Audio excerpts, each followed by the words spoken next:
जय हिंद, नमस्कार। मैं मोहन पाठक और आज फिर से राम मंदिर से जुड़े तथ्यों के साथ प्रामाणिक तरीके से आपको फिर एक कहानी में बताने वाला हूं जो राम मंदिर से जुड़ा हुआ है। और ये उन सिख सैनिकों का है कहें या सिख राम भक्तों का है जिन्होंने राम मंदिर यानी कि जब वो मस्जिद हुआ करती थी उस समय उसकी दीवारों पर जय श्री राम राम नाम लिख दिया था। अयोध्या राम मंदिर इस समय चर्चा का विषय है। आपको पता है कि 22 जनवरी को प्राण प्रतिष्ठा होना है और उसकी जो मूर्ति उसमें स्थापित होनी है जिसमें प्राण प्रतिष्ठा की जाएगी। आज तो उसकी तस्वीरें वायरल हुई है मनमोहक छवि के साथ भगवान प्रभु राम की। देश भर से लोग रामलला के दर्शन करने अयोध्या पहुंच रहे हैं और सरकार सबको मना कर रही है कि भाई 22 तारीख के बाद पहुंचिए, क्योंकि भीड़ ज़्यादा होने से परेशानियां हो सकती हैं। हर तरफ बस एक ही चर्चा है, राम जी आ रहे हैं। जब बात होती है राम मंदिर की तो कार सेवकों की बात छिड़ ही जाती है। 1992 में विवादित ढांचा ढहाने में कई कार सेवकों की जान गई, जिनके शहीद होने की चर्चा लोग आज भी कर रहे हैं। और हमने भी कई सारे लोगों के बारे में जानकारियां प्रोवाइड करवाई हैं। प्लेलिस्ट हमने बनाया हुआ है MPS Hindi news explainer YouTube channel पर। तो एमपीएस हिंदी को सब्सक्राइब करके डेली करंट अफेयर्स और न्यूज एनालिसिस के लिए हमारे साथ जुड़ सकते हैं। और एमपीएस हिंदी के प्लेलिस्ट में जाइए और जैसे ही आप चैनल खोलेंगे वहाँ पर आपको राम मंदिर से जुड़ी कई कहानियाँ मिल जाएंगे। तो 1992 की जो घटना है उसके समय क्या एक घटना घटी थी। इन सब के बीच लोग राम मंदिर के लिए लड़ी गई सबसे पहली लड़ाई भूल जाते हैं, जिसे 166 साल पहले निहंग ने लड़ी थी। विवादित ढांचे के अंदर हवन पूजन किया, दीवारों पर कोयले से राम राम लिखा, फिर मंदिर को हिंदुओं को सौंपकर पंजाब वापस चले गए। जिस जगह पर रुक रुक कर निहंग सिंह ने लड़ाई लड़ी वो जगह अयोध्या में आज भी ब्रह्मकुंड गुरुद्वारे नाम से मौजूद है।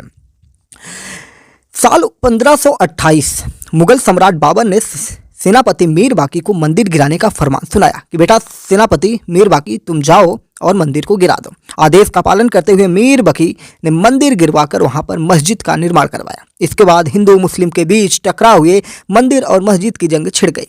330 साल बाद विवादित ढांचा में एक निहंग सिंह द्वार हवन पूजन कराने को लेकर 28 नवंबर 1558 को पहली बार FIR दर्ज करते हैं। हालांकि महंत रघुबर दास की अगुवाई में 1885 में मामला पहली बार कोर्ट में पहुंचता है।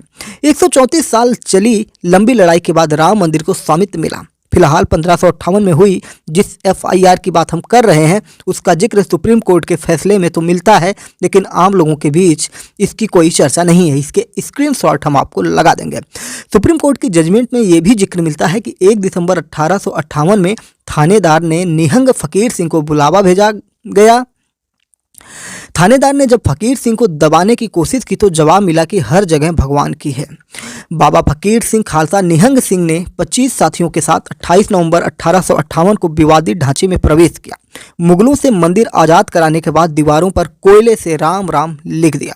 मंदिर में चबूतरा बनाकर प्रभु राम और गुरु गोविंद सिंह के नाम का हवन यज्ञ किया और प्रसाद का वितरण किया।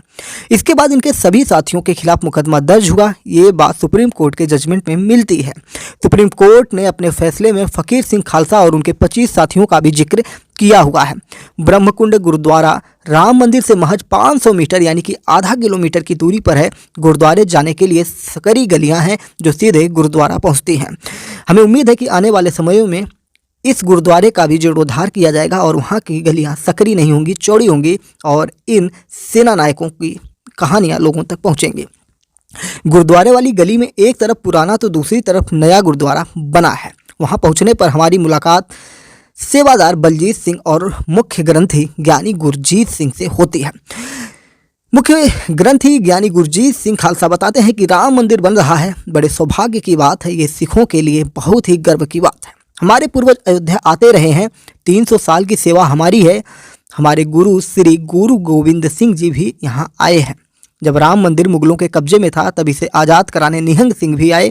इसको आज़ाद कराकर अपने कब्जे में रखा, फिर हिंदुओं को सौंप कर पंजाब चले गए। लेकिन बाद में फिर पासा पलटा और मुगलों ने फिर कब्जा कर लिया।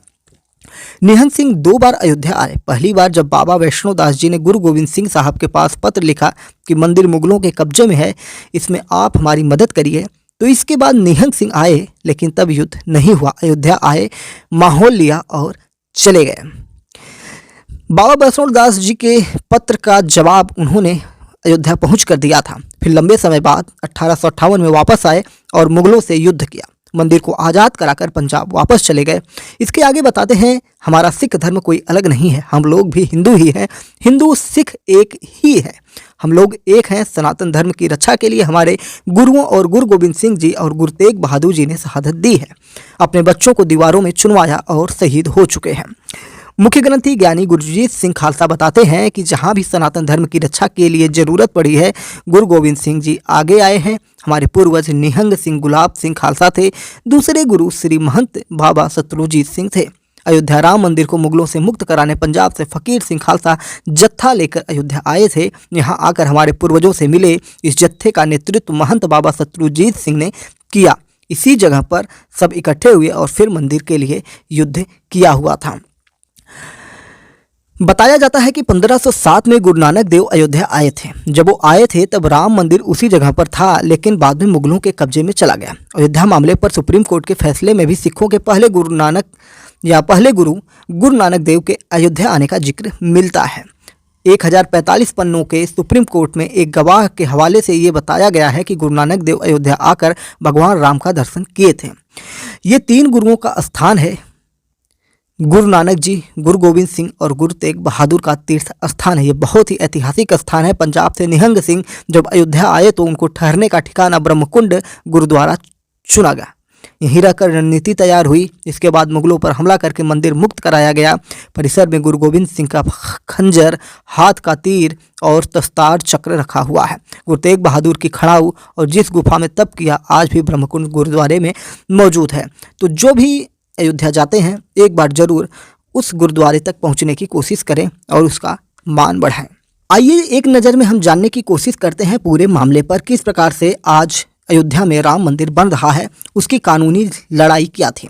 बात करते हैं 1885 की। पहली बार फैजाबाद की जिला अदालत में महंत रघुवर दास ने राम मंदिर चबूतरे पर छतरी लगाने के लिए अर्जी लगाई थी, जिसे ठुकरा दिया गया था। जब हम फैजाबाद की बात कर रहे हैं तो ये फैजाबाद जिला हुआ करता था। आज के समय में अगर हम बात करेंगे तो योगी आदित्यनाथ की सरकार ने अब फैजाबाद जिले का नाम बदलकर अयोध्या जिला कर दिया है। फैजाबाद रेलवे स्टेशन का नाम भी अयोध्या रेलवे स्टेशन के नाम से हो चुका है। बात करते हैं 1950 की। हिंदू महासभा के वकील गोपाल विशारद ने फैजाबाद जिला अदालत में आज़ादी के बाद पहला मुकदमा दायर करके मूर्ति पूजन की मांग की। 1986 में फैजाबाद कोर्ट ने विवादित ढांचे का ताला खोलने का आदेश दिया। 1987 में फैजाबाद जिला अदालत से पूरा मामला इलाहाबाद हाई कोर्ट ट्रांसफर कर दिया गया। इलाहाबाद आज वर्तमान में प्रयागराज के नाम से जाना जाता है। 2010 में इलाहाबाद हाई कोर्ट विवादित स्थल को 3 भागों में बांटने का आदेश दिया गया। 2011 में सुप्रीम कोर्ट ने हाई कोर्ट के फैसले पर रोक लगा दी और 2019 में सुप्रीम कोर्ट ने विवादित स्थल को रामलला के स्वामित्व का स्थान माना और रामलला के नाम पर ये फैसला सुनाया गया। ये जो जगह है रामलला की जन्मभूमि है।